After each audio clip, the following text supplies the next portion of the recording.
दामा को मेरा रानंदी जय गुरु। आलोचना प्रसंगे षष्ठ खंड का निर्वाचित अंश पाठ करने के लिए मैं श्रद्धेय श्री सूरजदा को अनुरोध करता हूँ। जय गुरु। आलोचना प्रसंग षष्ठ खंड, डेट 26 दिसंबर 1945, পেজ 226। অতুলদা, বর্ণাশ্রম যদি না থাকে তাহলে ক্ষতি কি?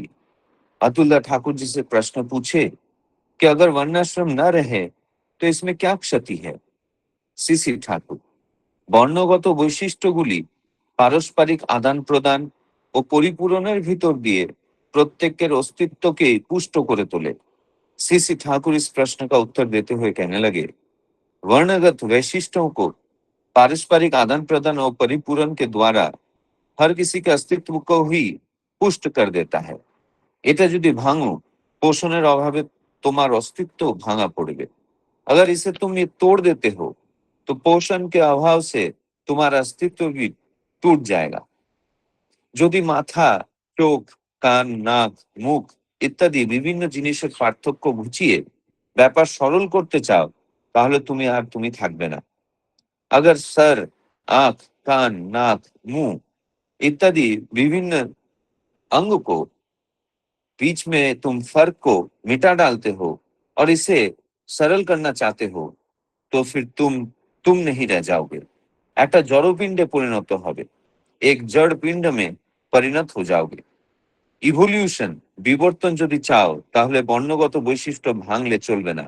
इवोल्यूशन यानी कि विवर्तन अगर चाहते हो तो वर्णगत वैशिष्ट्य को तोड़ना नहीं चलेगा। भांगले केओस, विशृंखला एसे जाबे और तोड़ने पर केओस यानी कि विशृंखला आ जाएगी। जन्मगत वैशिष्ट्य को उपेक्षा करले कार काछ थेके तुमी की पाबे? जन्मगत वैशिष्ट्यों को नजरअंदाज करने पर किसी के निकट से तुम क्या पाओगे? और कई बार तुम्हाके की देवे और कोई तुम्हें देगा भी क्या? ষাঁড় তোমাকে दूध देवे ना কিছুতেই, যদিও সে গরুরই জাত। एक ষাঁড় तुम्हें दूध नहीं दे सकता है यद्यपि वो गाय का ही जात है। এই বৈশিষ্ট্যের রেখা বা লেখা ঠিক রাখতে গেলে বিয়ে থাওয়া ঠিক মতো দিতে হয়। इस वैशिष्ट्य की रेखाओं को या लेखा जोखा को अगर ठीक रखना है तो शादी विवाह ठीक तरीके से देना चाहिए। प्रतिलोम जाते ना হয় সে তো দেখতেই হবে। प्रतिलोम शादी न हो ये तो देखना ही होगा। কিন্তু সবর্ণ বা অনুলোম হলেও যে সবসময় আশানুরূপ ফল হবে তা কিন্তু নয়। लेकिन स्ववर्ण या फिर अनुलोम होने पर ही हर वक्त आशानुरूप फल होगा ऐसा लेकिन नहीं है। প্রকৃতিগত মিল ও পছন্দ একটা বড় কথা। प्रकृतिगत मिलाप और पसंद एक बहुत बड़ी बात होती है। তাছাড়া শ্রদ্ধা, শিক্ষা, স্বাস্থ্য, বয়স, যোগ্যতা इत्यादि विषयों सामंजस्य देखने देता है। इसके अलावा श्रद्धा, शिक्षा, स्वास्थ्य, उम्र, योग्यता इत्यादि विषयों में भी जो सामंजस्य है वो देख लेना चाहिए। ছেলে বা মেয়ের বংশে অবাঞ্ছনীয় রোগ, বিকৃতি, পাপ, স্বল্পায়ু, পাতিত্ব इत्यादि আছে কিনা তাও নজর করে देखते হয়। लड़के या लड़कियों के वंश में अवांछनीय बीमारी, विकृति, पाप, स्वल्पायु, पातित्य इत्यादि है या नहीं वो भी ठीक तरीके से देखना चाहिए। स्वयं चक्षु নিয়ে তন্ন তন্ন করে দেখতে হয়। स्वयं चक्षु के द्वारा खोट खोट कर देखना चाहिए। अपविवाहेर থেকে अविवाह ভালো। अपविवाह से अच्छा है अविवाह। जय गुरु। जय गुरु। श्रद्धेय सूरजदा बहुत सुंदर भाव से और स्पष्ट भाव से आलोचना प्रसंगों का निर्वाचित अंश पाठ किए हैं और उनको हिंदी में अनुवाद करके बताया है। उपस्थित सभी तादामा की तरफ से मैं सूरजदा को बहुत बहुत धन्यवाद ज्ञापन करता हूँ। आज का जो विषय वस्तु है वो मैं संक्षेप में बता देता हूँ। इस प्रसंग में बताया गया है कि वर्णगत विशेषताओं समाज और व्यक्ति के संतुलित विकास के लिए आवश्यक है, क्योंकि वो आपसी सहयोग और पूरकता से जीवन को पोषित करती है। इसे समाप्त करने से व्यक्ति और समाज दोनों में अव्यवस्था यानी कि अराजकता आ सकती है। जन्मजात गुणों की उपेक्षा करने पर सही आदान प्रदान और विकास संभव नहीं रहता। आगे से श्री ठाकुर जी कहते हैं, विवाह के विषय में कहा गया है कि केवल बाहरी समानता यानी कि सवर्ण या अनुलोम ही पर्याप्त नहीं है, बल्कि प्रकृति, पसंद, श्रद्धा, शिक्षा, स्वास्थ्य, आयु और योग्यता इत्यादि में भी सामंजस्य होना चाहिए। साथ ही वंश में किसी प्रकार की बीमारी या दोष की भी सावधान पूर्वक जांच आवश्यक है। गलत विवाह करने से अविवाहित रहना भी बेहतर माना गया है। यह है आज का विषय वस्तु का सारांश। आज का विषय वस्तु को आलोचना करने के लिए हमारा पास जो आलोचक मंडली उपस्थित है वो इस प्रकार है। श्रद्धेय श्रीमती मंजूषा राय माँ, श्रद्धेय श्री उत्पल घोष दा, श्रद्धेय श्री पंकज मिश्र दा, श्रद्धेय डॉक्टर अनिल सिंह दा, SPR मुजफ्फरपुर बिहार। तो पहले मैं श्रद्धेय श्रीमती मंजूषा राय माँ को अनुरोध करूंगा 5 मिनट आलोचना करने के लिए। जय गुरु माँ, आप 6:53 तक आलोचना कीजिए। जय गुरुदेव। वंदे पुरुषोत्तमम, वंदे पुरुषोत्तमम, वंदे पुरुषोत्तमम। परम प्रेममय श्री श्री ठाकुर अनुकूल चंद्र जी के चरणों में मेरा कोटि कोटि प्रणाम। उपस्थित सभी दादाओं और माओं को मेरा आनंदित जय गुरु। अब आज के विषय को मैं सत्यानुसरण की वाणी से शुरू करती हूँ। विषय काफी बड़ा है, तो मैं शुरू का थोड़ा सा अंश ही अपने हिसाब से आपको बताने की चेष्टा करती हूँ। तो इसको सत्यानुसरण की वाणी से जोड़ती हूँ। प्रकृति उन्हें धिक्कारती है जो कि प्रत्यक्ष की अवज्ञा अग्राह कर परोक्ष का आलिंगन करते हैं, और परोक्ष जिनके प्रत्यक्ष को रंजित या लांछित करता है वे ही धोखे के अधिकारी होते हैं। तो यहाँ पे मैं जो ये है प्रत्यक्ष जो है, जो हमें दिखता है नेचर में ही, वर्ण व्यवस्था, उसको बोलना चाह रही हूँ। और परोक्ष मतलब वर्ण व्यवस्था का जो विशृंखला है। तो अगर हम इस चीज को नेचर में ही है, पशु पक्षी, एक एक पेड़ पौधे, सब में ही ये वर्ण व्यवस्था हमें दिखती है आदिकाल से, और उसको अगर हम अवज्ञा करते हैं तो हम धोखे के ही अधिकारी होते हैं। तो आज के विषय में वर्ण व्यवस्था के बारे में अतुल दा के प्रश्न पर कि वर्णाश्रम न रहने पर क्या क्षति है, ठाकुर जी बोलते हैं कि सबके अंदर जन्म से ही वर्णगत कुछ वैशिष्ट्य है, और उस वैशिष्ट के कारण ही वो दूसरों के वर्णों के साथ म्यूचुअल रिलेशनशिप बनाता है और अपना और बाकी वर्णों को परिपूर्ण करता है, और सबके अस्तित्व की इससे रक्षा होती है। तो जैसे मैंने खुद तो पढ़ा नहीं है, माँ और पापा से सुना है कि ठाकुर जी की किताबों में ठाकुर जी ने बहुत बार बोला है कि मनु ऋषि ने सबसे पहले नेचर को स्टडी करके इस वर्ण व्यवस्था की इम्पोर्टेंस को लोगों को समझाया था, और वर्ण व्यवस्था की नींव उन्होंने रखी थी, और मनु संहिता में भी उन्होंने इसका उल्लेख किया है। फिर श्री कृष्ण जी ने भी गीता में अर्जुन को उपदेश देते हुए बोला है, चतुर्वर्णम मया सृष्टि गुण कर्म विभाग गश, मतलब ये चतुर्वर्ण गुण कर्म के हिसाब से मेरे ही बनाए हुए हैं। तो वर्ण व्यवस्था को मेंटेन रखना बहुत जरूरी है। ठाकुर जी ने यहाँ पे कितना सुंदर जो ह्यूमन बॉडी का एग्जाम्पल देके, ऑर्गन का एग्जाम्पल देके समझाया है दादा को कि म्यूचुअल कोऑर्डिनेशन और कोऑपरेशन के साथ सारे ऑर्गन्स चलते हैं, ऑर्गन सिस्टम बना के तभी एक ऑर्गेनिज्म होता है। और हर ऑर्गन का आप देखो अलग रूप है और अलग विशिष्ट कार्य है, और वो सारे मिलके चलते हैं तभी एक ह्यूमन रूप इतना सुंदर बनता है। और अगर ये ना रहे तो हम एक जड़ पिंड के समान हो जाएंगे। तो समाज में भी इतने वर्ण हैं, सबके अपने रूप है, सबके अपने रंग है, सबके अपने काम है, और उसी के कारण समाज इतना सुंदर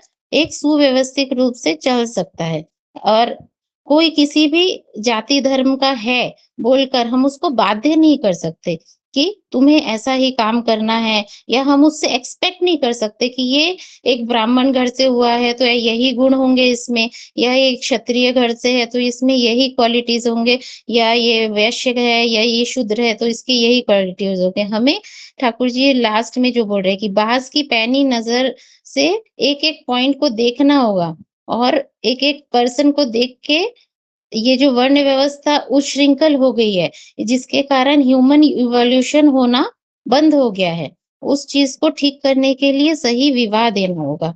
और गलत विवाह से क्योंकि बहुत ह्यूमन बींग्स का पतन होता है, समाज में केओस क्रिएट होता है, उसके कारण समाज सुचारू रूप से चल नहीं पाता है। तो गलत विवाह करने से ठाकुर जी लास्ट में ये बोल रहे हैं कि उससे अच्छा है कि अविवाहित रहो।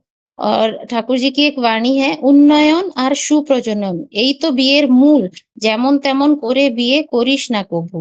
तो ठाकुर जी मूल में इसी को लक्ष्य रखने के लिए बोलेगी हर जगह, जिससे फिर से मानव जाति का इवोल्यूशन हो और सुसंतान से समाज राष्ट्र भर जाए और अच्छे ह्यूमन रिसोर्स हर काम के लिए उपलब्ध हो और दायित्ववान लोग फिर से अवेलेबल हो जाए। और यही बोलकर मैं अपनी वाणी को विराम देती हूँ। कोई भूल त्रुटि हो तो मुझे करेक्ट कीजिएगा। जय गुरु। जय गुरु माँ, बहुत सुंदर भाव से आपने विषय वस्तु को आलोचना की है 5 मिनट के अंदर। एक ही विषय वस्तु बहुत दीर्घ विषय वस्तु है, विस्तारित तो है, लेकिन फिर भी आपने सभी पॉइंट्स को रखते हुए 5 मिनट के अंदर इसको विषय वस्तु का आलोचना किया। बहुत सुंदर लगा, बहुत अच्छा है। अभी मैं आलोचना करने के लिए श्रद्धेय श्री उत्पल घोषदा को अनुरोध करूंगा 5 मिनट आलोचना करने के लिए। उत्पल दा, आप 658 तक आलोचना करिए। जय गुरु। जय गुरु। वंदे पुरुषोत्तमम, वंदे पुरुषोत्तमम, वंदे पुरुषोत्तमम।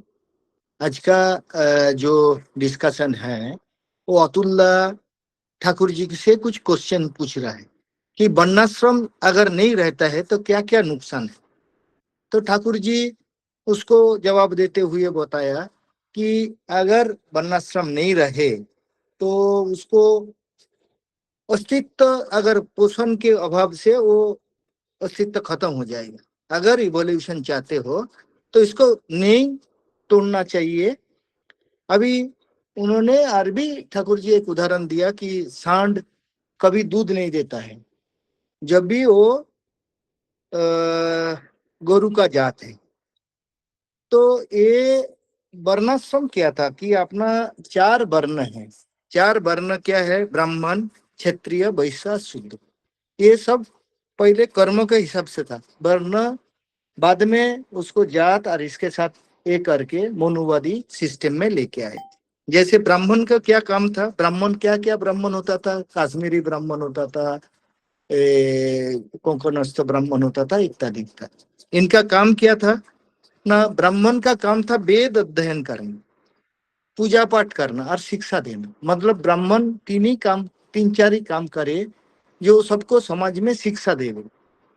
उसके बाद क्षत्रिय जो है उसको काम क्या था? जैसे क्षत्रिय क्या क्या है ना? राजपूत होता है, ठाकुर, मराठा, ये सब अरबी है, ये सब क्षत्रिय ग्रुप में आता है। इसका कारण, इसका क्या काम था ना? शासन करना, युद्ध करना और दूसरे को रक्षा करना। इसके बाद आता था वैश्य। वैश्य क्या करता है ना? बनिया, इसमें कौन कौन है? बनिया, मारवाड़ी इत्यादि, ये सब व्यापार करता था, धन संग्रह करता था, कृषि कार्य करता था। उसके बाद आता था शूद्र। शूद्र जैसे धोबी, नाई, लोहार, जो उसको काम किया है ना? सेवा, कारीगरी, श्रम, सर्विस प्रोवाइडर, समाज में सर्विस प्रोवाइड करता था। ये चारों वर्णों का हिसाब से ठीक रखने के लिए ठाकुर जी बोले हैं कि शादी ठीक ढंग से करने पड़ेगा। वैशिष्ट को ठीक रखने के लिए ठीक ठाक शादी कराने पड़ेगा। शादी में ठाकुर जी का जो एक बड़ा वाणी था, वो वाणी था कि वो बांग्ला में है, मैं उसको हिंदी में बताऊंगा। बीए व्यापारे सवार आगे वर्णे हिसेब करिस। मतलब पहले, सबसे पहले सवर्ण विवाह करना चाहिए, तार साथे ते वंशोटी बेश खोतिए देखिस। उसके बाद वंश देखना चाहिए, वंश कैसे है। वंश देखे श्रद्धा होले, शास्त्र देखिस केमन तार। अगर वंश का ठीक ठाक मैच होता है, उसमें अगर श्रद्धा आता है, तो उसको शास्त्र कैसे हैं वो देखना। तार साथे तुई बाजिए निभी स्वभाव, स्वभाव अभ्यास व्यवहार। मतलब ठाकुर जी से बोला कि अनुलोम और सवर्ण विवाह होने से ही नहीं है, उसको स्वभाव, व्यवहार, अभ्यास सब मिला के लेना चाहिए। उसके बाद बोला विद्या देखिस नजर करे। इसके बाद विद्या आता है, कर्मेर ओजन ताई। उसके बाद उसको कैसे काम करता है। परस्पर जे एगुली सब मिलिए दिले बिए, एगुलो सब अगर मिल जाता है, ये कर्म ऊपर का जो भी सब बता है, प्राय देखिस ठोक भी ना तुई मोर भी ना बीसिए। इसमें देखना तेरा शादी बहुत अच्छा से होएगा। इसीलिए ठाकुर जी बोले अगर ये मिलाप नहीं होता है तो अपविवाह से, बांग्ला में अपविवाह मेरे को भी पहली बार शब्द सुना है, मतलब खराब विवाह से अविवाह अच्छा है। तो विवाह ऐसे ही मिलके करने से समाज में सुसंतान आएगा, क्योंकि हमारा ठाकुर जी का एक वाणी है कि যেমন তেমন করে বিয়ে করিস না প্রভু, सुप्रजनन उन्नयन यही तो बीएम में। तो मतलब शादी का एक ही उद्देश्य है, सुप्रजनन और उद्बोधन। सुप्रजनन के लिए अपने को ठाकुर जी को जो वाणी है उसको हिसाब से चलने से समाज में बहुत सारे उन्नयन हो जाएगा। ये चित्तरंजन दास, नेताजी सुभाष बोस सबके साथ बात करते हुए ठाकुर जी ऐसे बोले हैं। मेरे को जितना समझ में आया मैं ऐसे बात करने को कोशिश किया। मेरा समय समाप्त हो रहा है। सबका मंगल कामना करके मैं अपना शब्द को रखता हूँ। जय गुरु। जय गुरु दादा, बहुत सुंदर भाव से आपने विषय वस्तु को आलोचना की है। दो वाणी का सहारा लेके विषय वस्तु को आपने एक्सप्लेन किया है, बहुत सुंदर लगा दादा। जय गुरु दादा। अभी मैं आलोचना करने के लिए श्रद्धेय पंकज मिश्र दा को अनुरोध करूंगा, 5 मिनट आलोचना करें 7C तक। जय गुरु दादा। दादा हमारा सदैव श्यामल राय दा ज्वाइन किए हैं टाटा मंदिर से, उनको स्वागत है। सोमनाथ दा नया मेंबर ज्वाइन किए हैं, और वो हमारा सुमित गांगुली दा लिखे हैं। जय गुरु। जय गुरु दादा, स्वागत करता हूँ श्यामल राय दा को हमारा आलोचना प्रसंग में। जय गुरु।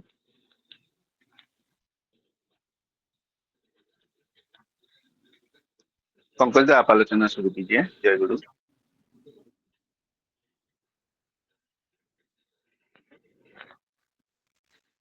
पंकज दा। जय गुरु दादा। जय गुरु।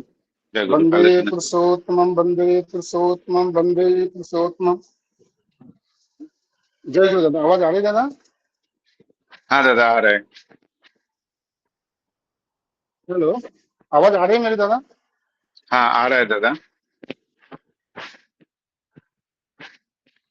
बोलिए बोलिए। हाँ ठीक है दादा।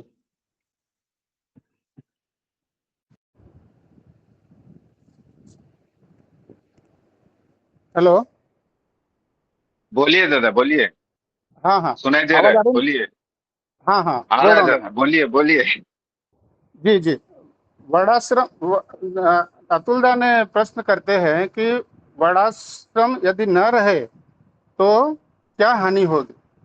तो ठाकुर जी बहुत अच्छे भाव से, बहुत सुंदर भाव से बताते हैं कि ठाकुर जी कहते हैं कि समाज में अलग अलग विशेषता वैशिष्ट एक दूसरे को पूरक हैं, पूरा करते हैं।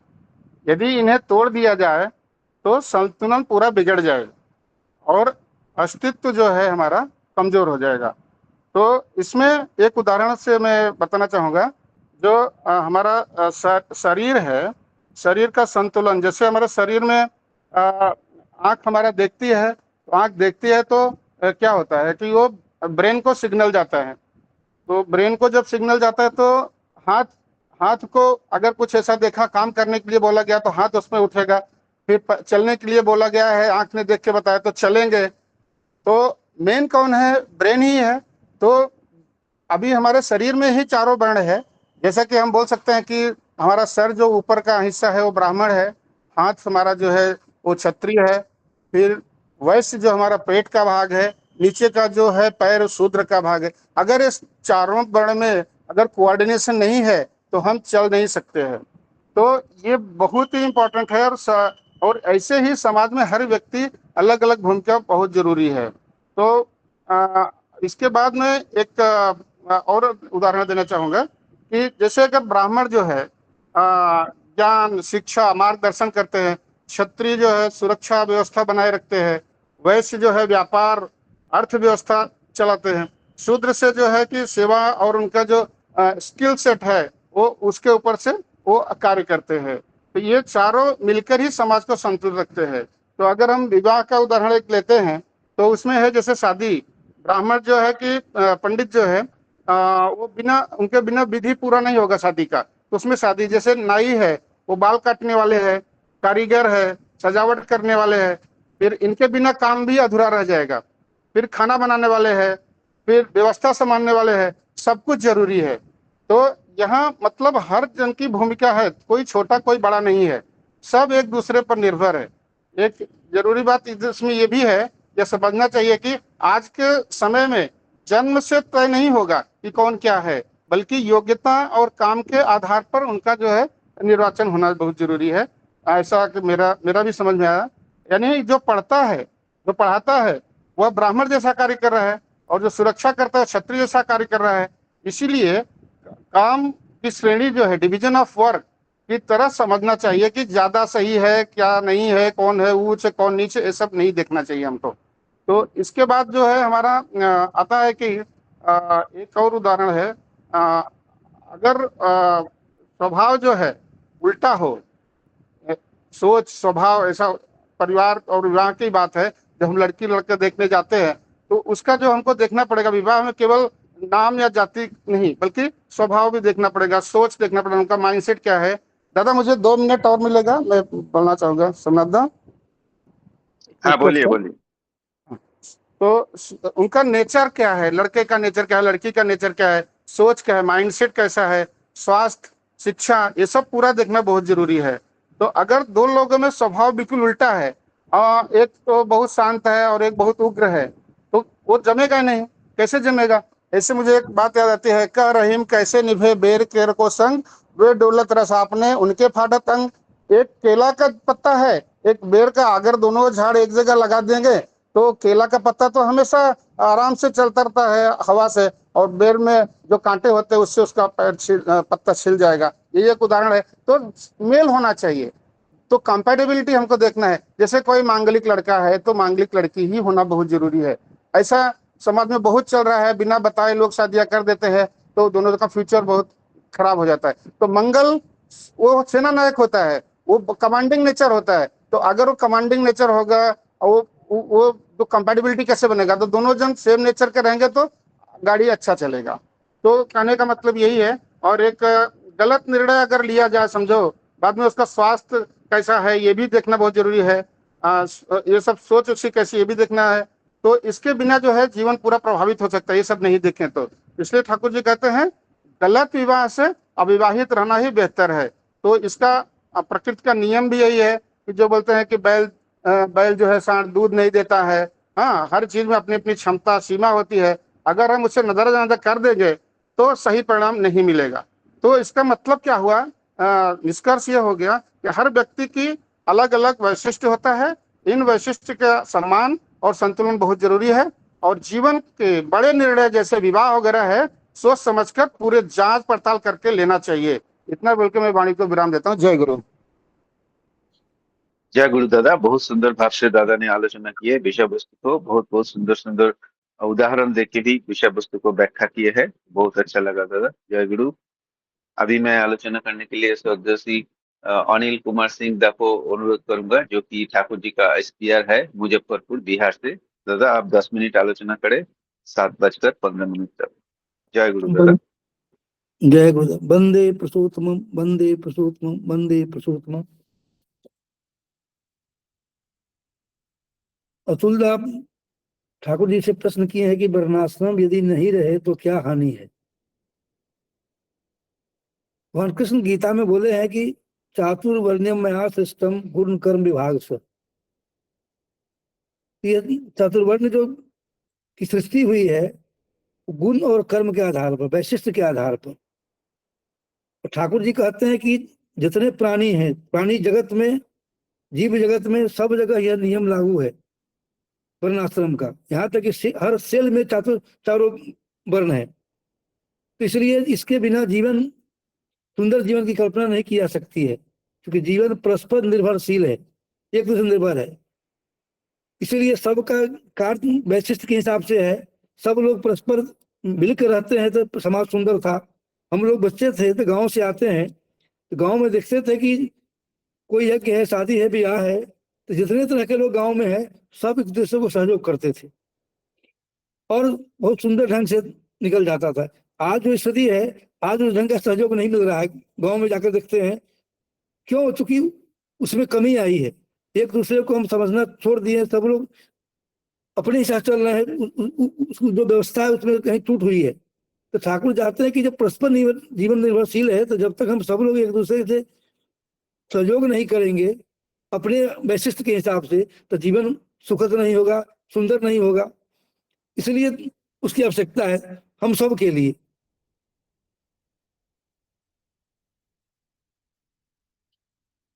इसके आगे ठाकुर जी बोले हैं कि हमारे विविध जो अंग हैं उसको यदि हम इधर सतह कर दें तो हमारा शरीर सुंदर असुंदर हो जाएगा। प्रकृति में है कि गाय ही दूध देती है, बैल से दूध नहीं मिल सकता है। तो जिनके जो वैशिष्ट है उस वैशिष्ट से उसको मिलेगा, उस वैशिष्ट को तोड़ देने पर उसकी प्राप्ति नहीं होगी। किसी परिवार में कोई गुण आ रहा है, वो गुण यदि आगे नहीं बढ़ेगा तो धरती से उसका लोप हो जाएगा। ठाकुर जो विवाह की व्यवस्था के लिए कहे कि इतना सब तरह सुंदर देख करके, हर कोना को मिला करके, लड़का का, लड़की का, परिवार का। परम पूज्य दादा कहते थे कि विवाह में उसके पहले माता पिता को देखना चाहिए, परिवार परिस्थिति को देख करके तब आगे बढ़ना चाहिए। अभी लोग कर रहे हैं केवल लड़का लड़की देख करते हैं, तो परिवेश को देख कर करना चाहिए। क्यों? क्योंकि सब हम देखते हैं तो पता चलता है कि क्या कहीं कमी है, क्या विशेषता है। तो हमारा जो पात्र है किस ढंग का है, उस ढंग से मिल करके हम करेंगे तो उसका सामंजस्य हो पाएगा, तब सुसंतान की प्राप्ति होगी। कि ठाकुर के विवाह का दो ही प्रधान उद्देश्य है, सुसंतान प्राप्ति और उद्वर्धन। यदि ये दोनों नहीं होता है तो विवाह असिद्ध है। तो अभी जो ठाकुर कहे कि ऐसी संगति नहीं मिले तो विवाह न करना ही अच्छा है। क्योंकि असंगति से विवाह होगा तो उसका रिजल्ट, फल अच्छा नहीं होगा। जो सुसंतान की प्राप्ति है, सुसंतान की प्राप्ति नहीं होगी, सुसंतान की प्राप्ति नहीं होगी तो परिवार अच्छा होगा न समाज अच्छा होगा। क्योंकि सबका जड़ तो इकाई तो मनुष्य है, और मनुष्य यदि सही जन्म नहीं लेगा तो परिवार समाज कैसे सुंदर होगा। और उसका जड़ है वही विवाह। ठाकुर बोले हैं कि जितना समस्या है समाज में, उसमें अधिकांश समस्या है विवाह में गड़बड़ी के चलते। विवाह जब तक ठीक नहीं होगा तब तक उसको ठीक नहीं किया सकता है। क्योंकि विवाह जब तक ठाकुर के हिसाब से नहीं होगा सामंजस्यपूर्ण, तब तक सुसंतान का जनन नहीं होगा। सुसंतान जब तक नहीं आएगा तब तक कोई परिवार समाज सुंदर नहीं होगा। इसलिए चारों वर्ण की जो व्यवस्था है वो गुण कर्म दोनों के हिसाब से, जिसका जो वैशिष्ट है उसके हिसाब से रखा गया है। और उसमें यदि खलल होगा तो दिक्कत हो जाएगी। ठाकुर जी कहे हैं कि कोई शूद्र है और विद्यादान कर रहा है, प्रोफेसर है, लेकिन वो प्रोफेसर हो सकता है, लेकिन उस प्रोफेसर से उपार्जन नहीं करेगा, उसका जीवन उससे नहीं चलेगा। उसका जीवन चलेगा, उसका जो वैशिष्ट है, जन्म का जो वैशिष्ट है लेकर आया है, उसी पेशा से उसका जीवन चलन होना पड़ेगा।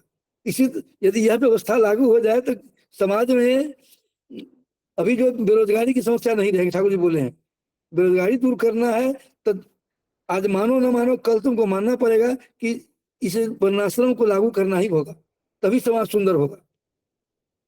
और इसीलिए जो भी बड़े लोग गए ठाकुर जी के पास, सुभाष चंद्र बोस गए या दयानंद दास गए, उनसे उन्होंने कहा कि विवाह को ठीक करने के लिए, क्योंकि सब कुछ उसी पर आश्रित है। जब तक वह ठीक नहीं होगा, परिवार ही ठीक नहीं होगा, इकाई ठीक, परिवार ही ठीक नहीं होगा, समाज ठीक नहीं होगा, समाज कैसे सुंदर होगा। समाज सुंदर नहीं होगा तो जीवन का कोई अर्थ नहीं है। हम लोग धरती पर, हम सब लोग आए हैं तो जैसे तैसे जी कर जाए, वह तो जीवन कैसे सुंदर होगा। जब ठाकुर जी पसंद नहीं करते हैं कि कपड़ा भी हम खींच के पसारते हैं तो चारों को मिला हो, चादर बिछाते हैं बिछावन पर तो वह सुंदर ढंग से हो। तो जो सामान्य चीज उसके लिए इतना दर्द है, तो हम लोग का जीवन कितना महत्वपूर्ण है। वह जीवन इस चातुर्वर्ण के बिना, उसको प्रॉपर सामंजस्य के बिना जीवन सुंदर नहीं हो सकता है। इसका परिणाम अभी हम लोग समाज में देख रहे हैं। इसमें जितनी गड़बड़ी आई है तो समाज में किसी संगलता आ गई है, कितना कोई किसी की बात मानने को तैयार नहीं है, कहीं किसी का सहयोग नहीं हो रहा है, सब अपने तक सीमित है। इसीलिए ठाकुर चाहते हैं कि जब तक यह होगा तभी फिर समाज सुंदर होगा। अब जीवन का उद्देश्य है कि जब सुंदर होगा तभी ना, मुख्य उद्देश्य है ईश्वर प्राप्ति। ईश्वर प्राप्ति जो केवल हम बढ़ेंगे कब, जब हम सुंदर सहज रह पाएंगे तब ना साधना करके साधन के पथ पर चल के आगे बढ़ पाएंगे। यदि यही समस्या गड़बड़ी है तो हम कैसे आगे बढ़ पाएंगे। मैं यही समझता हूँ, हमें कोई भूल पूरी उसे क्षमा करेंगे। जय गुरु। जय गुरु दादा। श्रद्धेय अनिल कुमार सिंह दा बहुत सुंदर भाव से विषय वस्तु का आलोचना किए है। बहुत सुंदर उदाहरण देके दादा ने अच्छा आलोचना रखे है।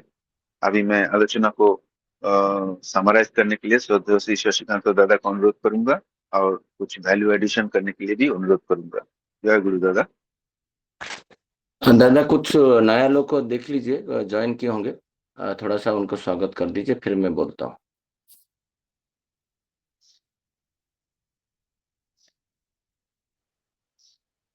दादा थोड़ा सा देख लीजिए। हाँ दादा देखता हूँ।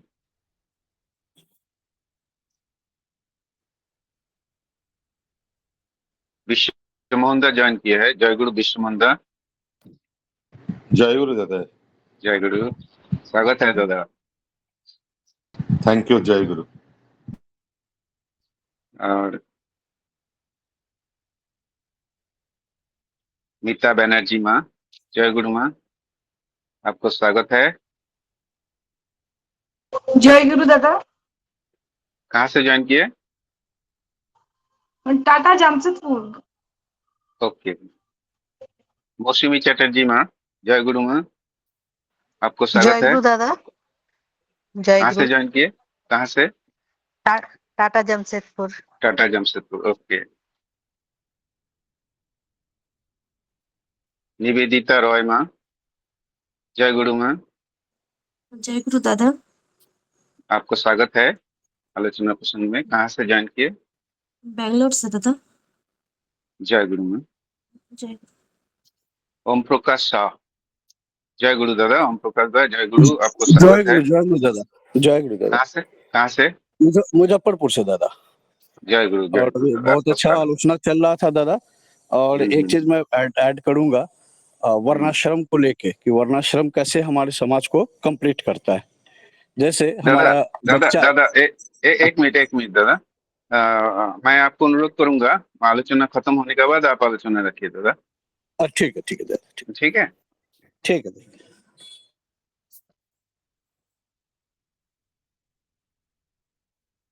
हाँ सुमनत दा, रश्मि, स्टार्ट करो।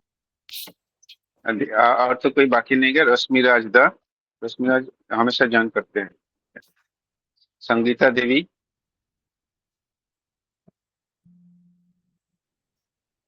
ठीक है दादा, आप स्टार्ट कीजिए। जय गुरु दादा, आप शुरू कीजिए, जय समराइज जय करें। गुरु। वंदे पुरुषोत्तमम, वंदे पुरुषोत्तमम, वंदे पुरुषोत्तमम। आज बहुत सुंदर विषय वस्तु है। मेरे पहले से हमारा मंजूषा माँ, जो वो तो ऑलवेज सत्यानुसरण का वाणी का सहारा लेके आलोचना रखते हैं, बहुत सुंदर आलोचना रखते हैं। प्रत्यक्ष को अवज्ञा करके परोक्ष को ग्रहण करना। प्रत्यक्ष हमारे पास अभी युग पुरुषोत्तम श्री श्री ठाकुर चंद्र है, उनका दिया गया विधि को मान के उनका एग्नेस्ट में जाना, परोक्ष को स्वधर्म को छोड़ के अधर्म के पीछे में भागना, ये बहुत सुंदर भाव से एग्जाम्पल देकर आलोचना रखें। फिर उत्पल दा विवाह का और अपविवाह के बारे में बताएं, और पंकज दा जैसे आलोचना भी रखे हैं जो कंपैटिबल मैरिज कैसे होना चाहिए। और हमारा श्रद्धेय अनिल दा मुजफ्फर से ठाकुर जी का सप्रत रीति कि वो विवाह का कैसे सुविवाह होने से सुसंतान आएगा, और सुसंतान आने से ही परिवार में शांति आता है। ये आलोचना सब रखे। बहुत लंबा विषय वस्तु है। जैसे ठाकुर जी जो लाइन बाय लाइन बोले हैं, तो उसको मैं पढ़ के थोड़ा सा डिस्क्राइब करने के लिए प्रयास करूंगा। श्री श्री ठाकुर जी बोल रहे हैं कि वर्णगत किसी का माइक ऑन है क्या? एक साउंड कुछ आ रहा था। वर्णगत विशेषत्व जो है, श्री श्री ठाकुर जी बोल रहे हैं जे हमारा जो अनिल शास्त्र कुमार में सिंह बोला दा, गया है। अनिल दा, जय गुरु। अनिल दा, आपका माइक ऑन है। हाँ मैं म्यूट कर देता हूँ, ठीक है। अभी जो वर्ण है, क्षत्रिय वैश्य क्षत्रिय ब्राह्मण, क्षत्रिय वैश्य शूद्र का बातें जो हो रहा है, श्री श्री ठाकुर जी बोल रहे हैं कि यदि तुम ये वर्ण व्यवस्था को तोड़ देते हो तो मनुष्य का अस्तित्व भी नहीं रहेगा। श्री श्री ठाकुर जी बोल रहे हैं जैसे कान नाक मुंह आदि रहता है, कान का काम है सूंघना, उससे तो खिला नहीं जा सकता है। और कान का काम है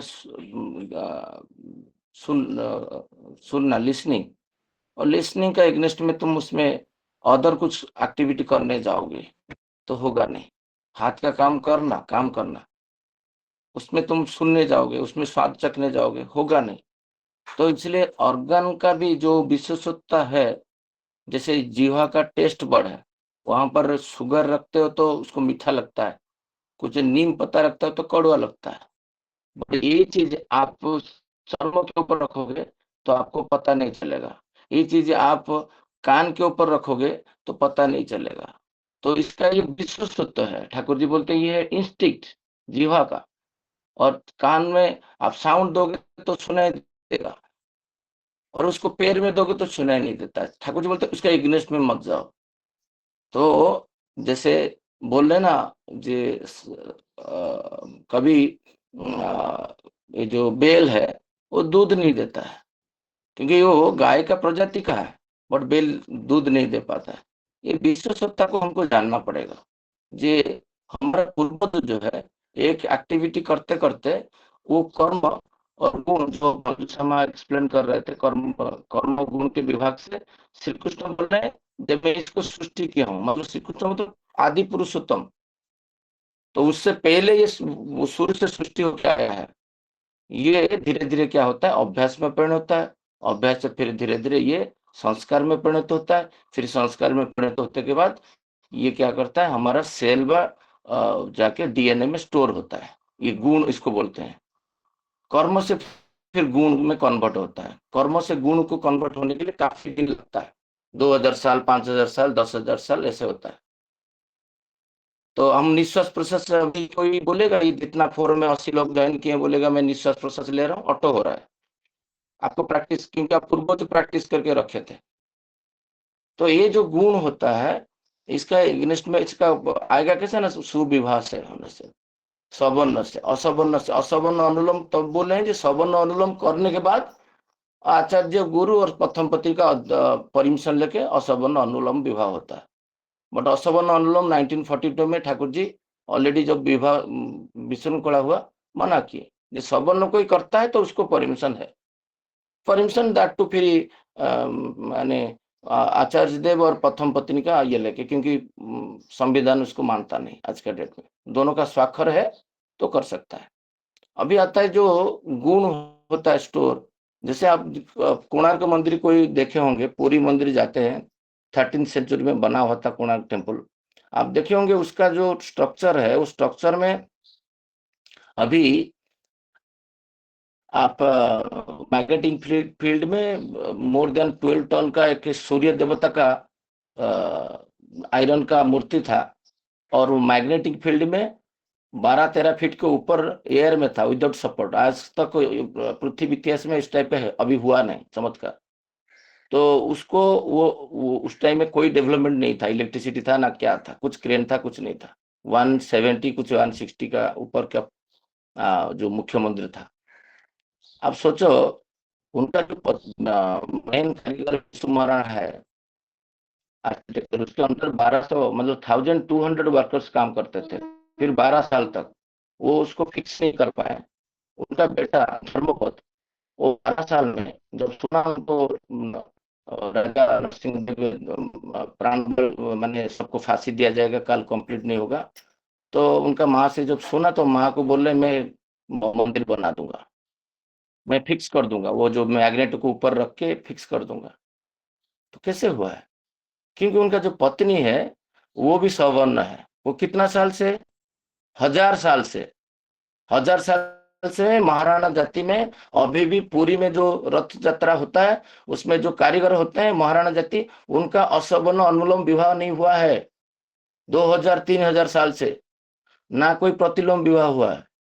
उनका राजा ही देख के विवाह करवाते हैं, ब्रीड इंटैक्ट रखने के लिए। 6 स्टैंडर्ड में वो IIT इंजीनियर जैसा रथ बना देता है। आप देखे होंगे यूट्यूब में, आप खोल के देखिए, सब 6, 7, 8 स्टैंडर्ड का बच्चे लोग अभी रथ बना रहे हैं। पहले तो सब बूढ़े बूढ़े लोग बनाते थे, अभी तो सब यंग मास बना रहे हैं।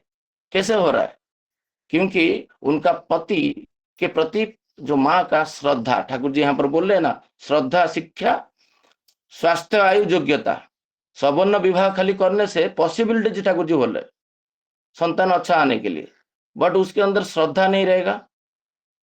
वो आइंस्टाइन को शादी कर रहा है, बट उसका जो विज्ञान कला कौशल वो जितना टाइम देता है उसको 22 घंटा, उसका पत्नी उसके प्रति श्रद्धावान नहीं है। वो बोल रहा है मुझे तो लेके नहीं गया आज मॉल में। सवर्ण विवाह हुआ है, बट उसका प्रति उसका कर्म शिक्षा और योग्यता के प्रति उसका नारी का श्रद्धा नहीं है। इसलिए नारी को बोला जाता है तो इसके प्रति श्रद्धाशील है तो मैरिज कर। वो उसको रिपेल करता है शुरू से, तो पिता माता को स्ट्रिक्टली मना कर देना चाहिए, विवाह नहीं करना चाहिए। नारी को पूछ के विवाह होना चाहिए। नारी को पूछा नहीं जाएगा तो विवाह असिद्ध है। सवर्ण करने से भी तो वो धर्मपद जाके जाके जब चूल्हा मैग्नेट रख देता है और सोचता है जब राजा को पता चलेगा तो ये तो मुझे 1200 बढ़ाई को ये लोग वर्कर्स जो है महाराणा है उनको भी सूली पे चढ़ा देंगे, क्योंकि एक बच्चा तुम कर दिया कि राजा जीत करते, तुम नहीं कर पाए, तुम्हारे पास दक्षता नहीं। तब जो सी था वो कोणार्क टेम्पल को पूरा लग किया था, अभी तो बहुत डिस्टेंस में चला गया। वो सुइसाइड जंप करके खुद को प्राण डाल दिए। कब कहाँ से आता है? वर्णाश्रम से आता है। पिता को बचाने के लिए फिक्स करने के बाद भी फिर भी जंप करके ये कर दिए। ये गुण कहाँ से स्टोर हुआ था उसका? ये होता था दीर्घ दिन ये लोग विवाह को विधि को इंटैक्ट रखे थे। अभी पुरुषोत्तम क्षेत्रपुरी में ये विवाह में जो जाति जो कर्म करता है वही जाति में विवाह करता है। वो अभी सॉफ्टवेयर इंजीनियर बनने के लिए नहीं जा रहा है।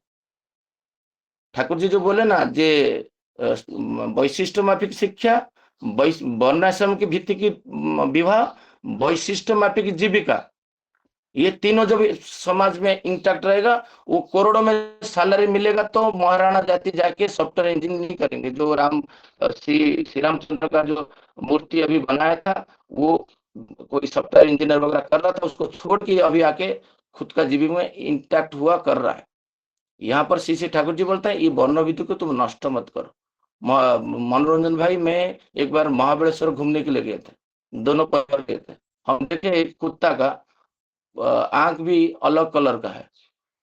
वो आयरिश डॉग को एक लेके हमारा इंडियन स्ट्रे डॉग के साथ मीटिंग करवाया और उसका जो विकृत एक संतान जन्म हुआ, उसका चेहरा अलग हो गया। ठाकुर जी बोल रहे हैं जे एक जो जाति है उसका जो गुण स्टोर होके तुम्हारा पिता रखे हैं तुम्हारा ब्लड में, तुम ब्राह्मण कन्या होके तुम जाके वैश्य का पुत्र को शादी करोगे। अभी ब्राह्मण का सारे जो 3000 साल 10,000 साल 50,000 साल से तुम्हारा पिता माता का जो गुण था तुम एक ही रात में धड़ासूत कर दोगे।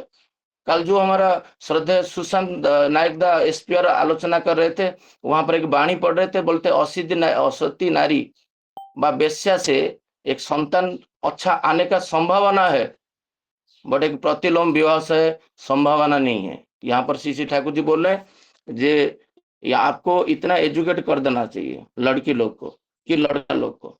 तो श्री ठाकुर जी यहाँ पर जो बोल रहे हैं प्रतिलोम ना हो ये देखना होगा। हमारा समाज में प्रतिलोम नहीं होना चाहिए।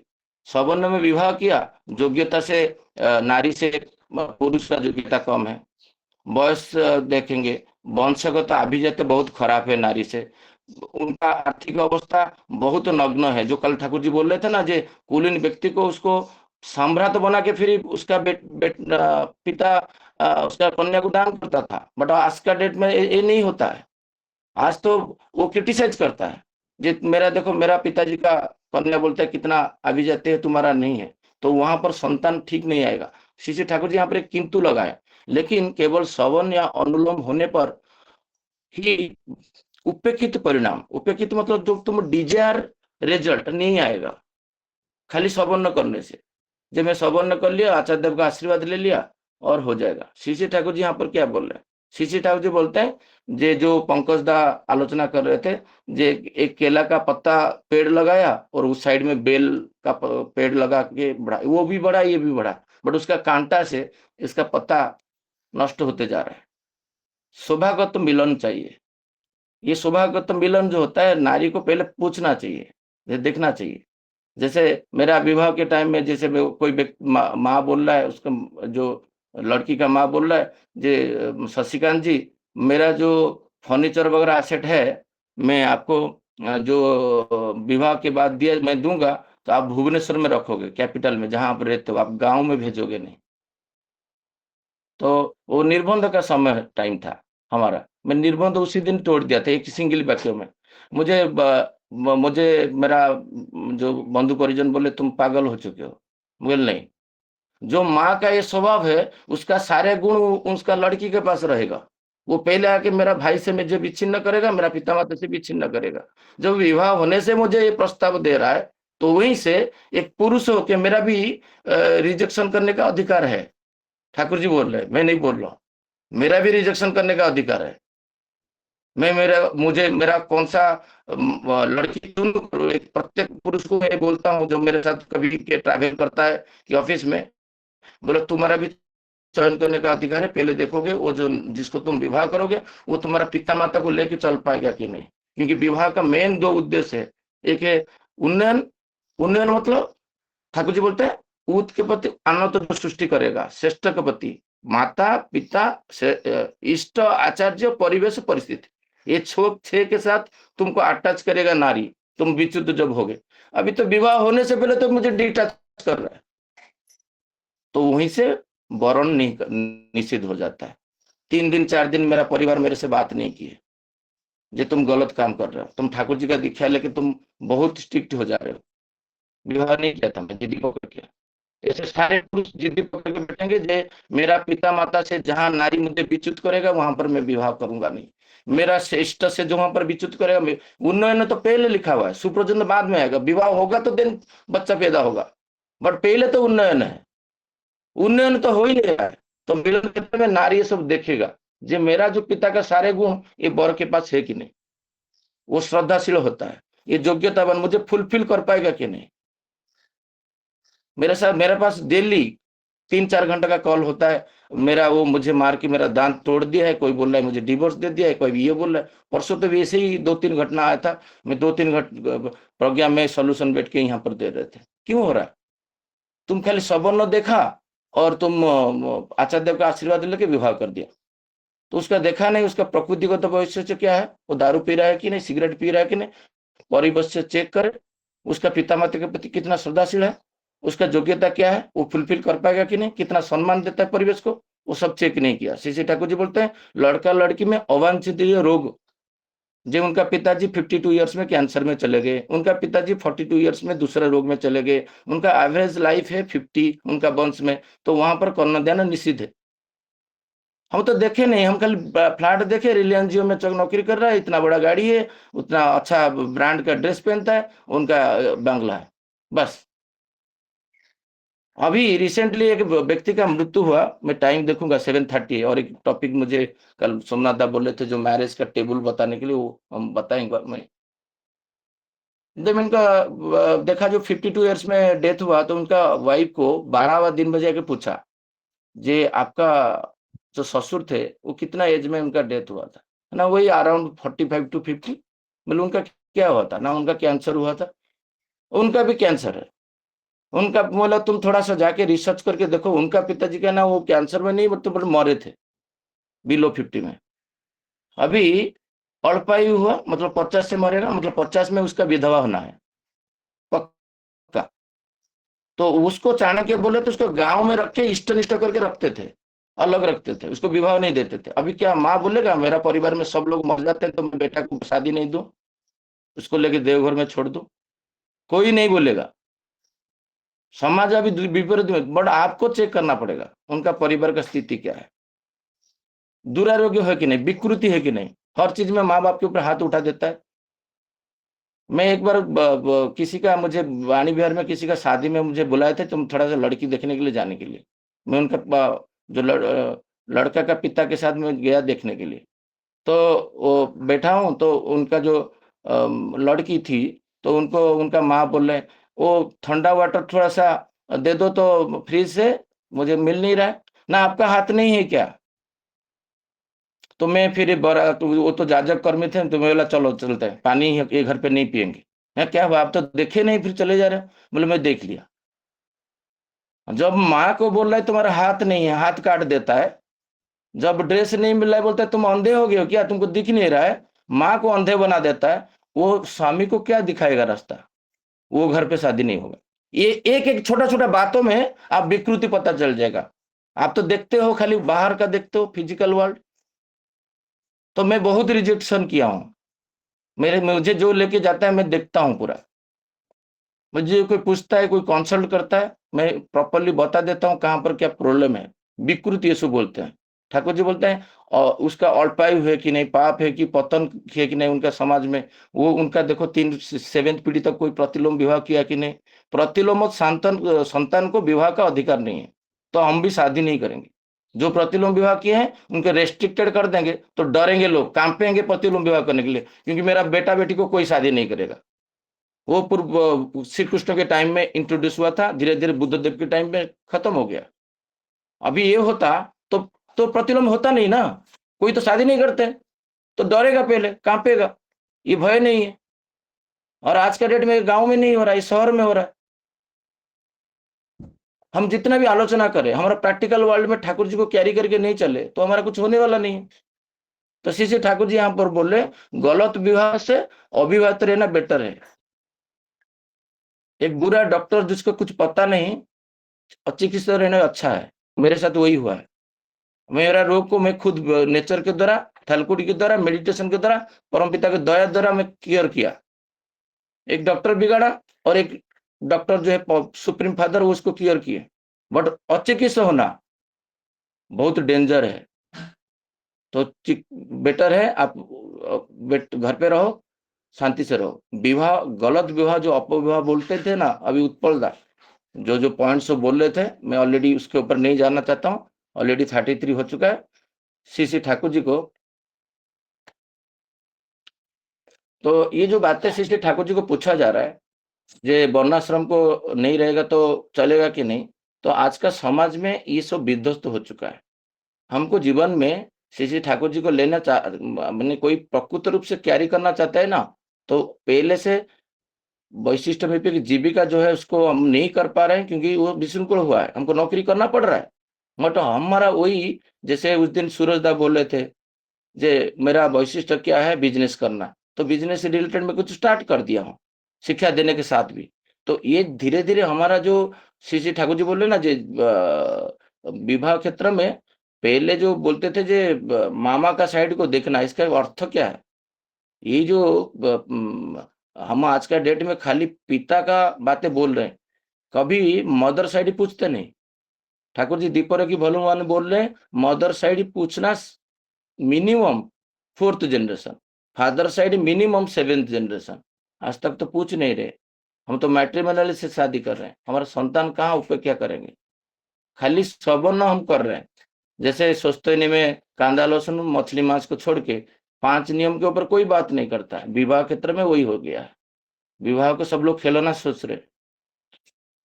श्री ठाकुर जी बोल रहे जो वर्ण व्यवस्था था, जे पराशर विप्र को एक ब्राह्मण कन्या विवाह कर सकता कि नहीं, जो ठाकुर जी को पूछा जा रहा था।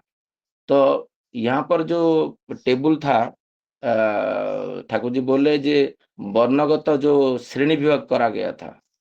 तो हम लोग क्या सोच रहे हैं, जे मैं एक ब्राह्मण अभी रिसेंटली देखा, उनका टाइटल सरनेम है लड़की का, मुझे इष्टगुति भेजे, सरनेम है शूद्र, बट नीचे लिखा हुआ है उनका सरनेम, क्योंकि उड़ीसा का सरनेम तो मुझे पता है, तो उनका हस्बैंड का सरनेम लिखा हुआ है ब्राह्मण। मैं इनको फोन किया, अरे तुम तो शूद्र हो और तुम्हारा पति कैसे ब्राह्मण हो सकते हैं? अभी सोचिए। तो वो क्षेत्र में उनका कि बेटा होगा कि बेटी होगा, उनका सरनेम सपोज पंडा है, ब्राह्मण है, और आप ब्राह्मण देख के शादी कर दिए और आचार्य को निवेदन करके खुश हो गए। उनका पत्नी कौन है? पत्नी शूद्र है, तो वो ब्राह्मण रहे क्या? प्रथम विवाह हुआ है क्या?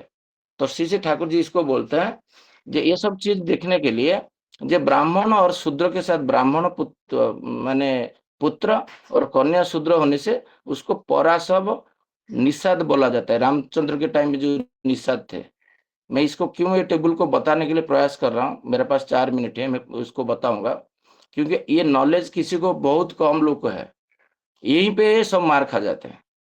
और इसको मॉडर्न वर्ल्ड में आप जाओगे, वेस्ट बंगाल एंड उड़ीसा में और हर जगह में इसको नमशूद्र बोलते हैं। तो इसका मतलब ब्राह्मण पुत्र ब्राह्मण कन्या होने से संतान होगा ब्राह्मण, ब्राह्मण पुत्र कन्या होगा क्षत्रिय, तो इसको बोलते हैं मुदिभिषिक्त। ब्राह्मण पुत्र और कन्या वैश्य रहेगा तो इसको बोलते हैं अम्बष्ट। अम्बष्ट के बारे में हम बहुत बार आलोचना भी किए हैं आलोचना प्रसंग में। तो आपको सपोज आप अम्बष्ट हो तो आप देखोगे जे ब्राह्मण का फादर और मदर रहेगा वैश्य, उसका संतान को आपको मैरिज करना है। तो आपको पूछो आपका पिता माता कौन है, बहुत लोग को पता नहीं होगा। मैं अभी रिसेंटली मेरे साथ ऑफिस में पूछा तो उसका जाके जान पूछा तो अम्बष्ट निकला। तो वो आश्चर्य लगा, जे शशि भाई मुझे आप पूछे मदर कौन सा कास्ट का है, मुझे डर लगा पहले पूछने के, मतलब तो पूछो, तो पूछने से आपको पता चलेगा आप कौन सा संतान हो। आपको भी पता नहीं आप कौन हो, क्योंकि मैं मेरा वंश के ऊपर रिसर्च किया हूँ, इसलिए मैं बोल पाता हूँ 7 पीढ़ी तक मेरा मदर साइड क्या है, फादर साइड क्या है, हमारा वर्ण क्या था, हमारा कुछ सब मदर साइड में वेजिटेरियन से 6th जनरेशन तक है। मैं नाम के साथ एक्सेल में डाल के रखा हूँ।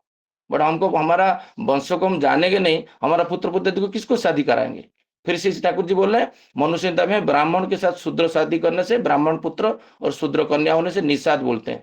क्षत्रिय साथ शादी करने से क्षत्रिय बोला जाता है। क्षत्रिय पुत्र ब्राह्मण के साथ करने से इसको प्रतिलोम विवाह बोलते हैं, उसका संतान को सूत बोला जाता है। क्षत्रिय पुत्र और वैश्य कन्या होने से उसको माहिष्य बोला जाता है, ये असवर्ण अनुलोम है।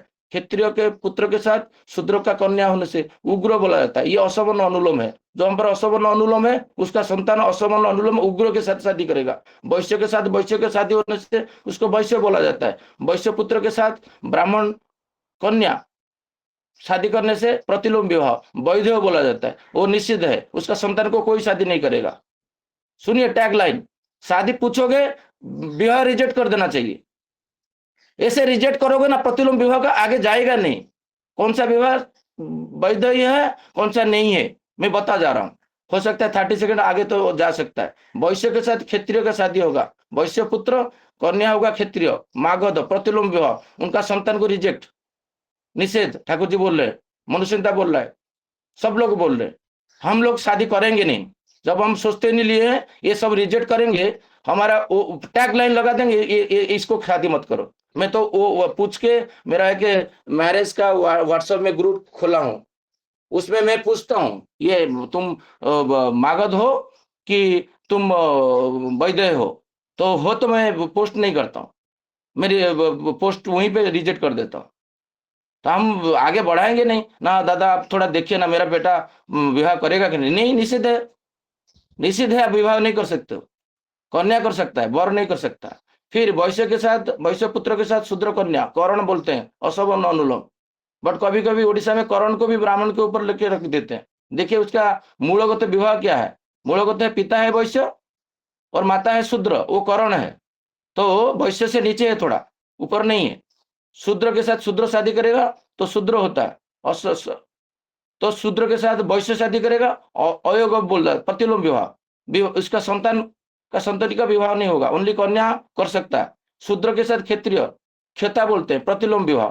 शूद्र पुत्र ब्राह्मण कन्या, इसको चांडाल बोलते हैं। इसको लेके गांव में उनको अलग रखा जाता थे। उनका जीविका होता था क्या ना, मत्स्य निकालते थे, चमड़ा निकालते थे और शवदाह करते। आज का डेट में भी चांडाल को शवदाह का जीविका कृष्णों के समय चलते आ रहा है। इसका मूल कारण है वो बाछंद है। वो शादी विवाह तो छोड़ो, वो जाके शमशान में सब जलाने का काम करते थे। तो आज चांडाल को भी हम लोग शादी कर रहे हैं। शूद्र पिता ब्राह्मण माता, ये डेंजर है। इसको शादी करोगे तो तुम्हारा पूर्व जो बोलते हैं ना, हिटलर को सीसी ठाकुर जी बोले ना, उनको पता नहीं था। मनोरंजन ने बहुत बार आलोचना करते हैं, उनको पता नहीं था जाति को कैसे नष्ट किया जाता। यही चांडाल का 4-5 शादी करवा देते ना, पूरा जर्मन उड़ जाता, आज नहीं रहता। ठाकुर जी बोल रहे हैं, मैं नहीं बोल रहा हूं। तो हम चांडाल को भी शादी कर देते हैं, शूद्र के साथ शूद्र को विवाह करवा दिए। बट उसको पूछते नहीं तुम्हारा माता कौन है, माता है ब्राह्मण।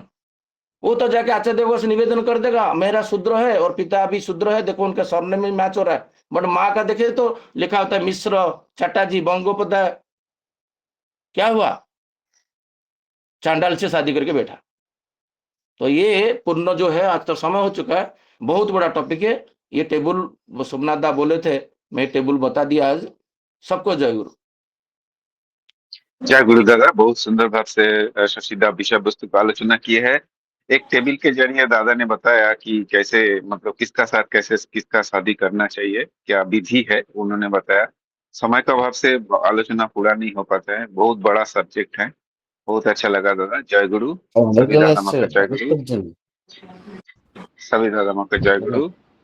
दादा जय गुरु। जय गुरु। तेलंगा जय गुरु। सभी दादा माँ को